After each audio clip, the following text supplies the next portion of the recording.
Good morning, అందరికి నమస్కారాలతో శుభోదయం. మహాభారతం ఈరోజు పిల్లలందరూ చదవటం వల్ల అందరికి మంచి జరుగుతుందని ఆశిస్తున్నాను. మహాభారతాన్ని కురుక్షేత్ర యుద్ధం 18 రోజులు జరిగితే ఆ యుద్ధఘట్టాన్ని విదురుడు ద్వారా ధృతరాష్ట్రుడు వింటూ ఉంటాడు. భారతాన్ని 18 రోజుల యుద్ధాన్ని. ఆ 18 రోజుల యుద్ధంలో సేనాధిపతులుగా భీష్మ, ద్రోణ, కర్ణ, శల్యులు నలుగురు సారథ్యం వహించారు. యుద్ధభూమిలో సంజయుడు యుద్ధంలోని సమాచారాన్ని విదురుడికి అందజేయటం ద్వారా విదురుడు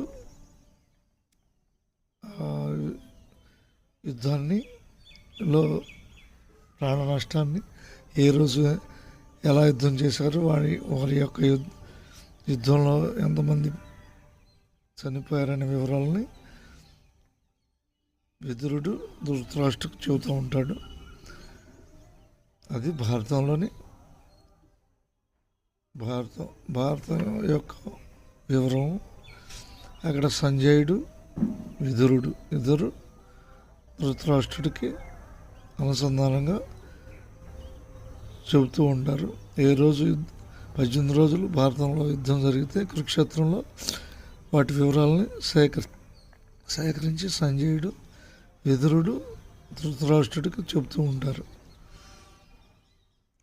ఇలా మనం తెలుసుకుంటూ పోతుంటే భారతంలో మంచి విషయాలు తెలుస్తాయి. శల్య సారథ్యం అంటే శల్యుడు కర్ణుడికి సారథిగా కొనసాగాడు. మరియు శల్యుడు సేనాది కూడా చేశాడు. భారతంలో కురుక్షేత్ర యుద్ధంలో కౌరవుల వైపు భీష్ముడు సేనాదిగా, భీష్ముడి తర్వాత ద్రోణుడు తర్వాత కర్ణుడి తర్వాత శల్యుడు, అంటే నలుగురు సారథ్యం వహించారు. కురుక్షేత్ర యుద్ధం 18 రోజులు కొనసాగింది. టూకీగా చెబుతున్నాను. అప్పుడప్పుడు భారతంలోని కొన్ని వివరాలని మనం తెలుసుకోవడం ద్వారా